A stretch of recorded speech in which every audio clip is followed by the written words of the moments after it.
This short video just to give you a couple of quick ideas using cattle panels for space-saving gardening ideas for your lawn, and also works good to keep deer away from your vegetables. In this case, long tomato cage helps support the tomatoes, keep anything from eating them.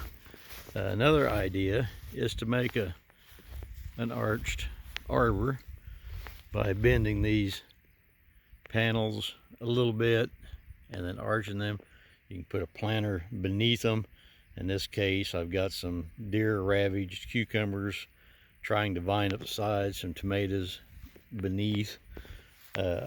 This one over here has cucumbers, planters at the ends for rhubarb that's drying up, more tomatoes beneath, and a pretty good crop of grapes growing above. Cattle panels aren't that expensive. To do one of these, just a cattle panel, 16-foot cattle panel, 4 T-posts, and just some old lumber to make a frame for the bed beneath. Plants that like a little bit of shade grow well there whenever you have vining plants over it.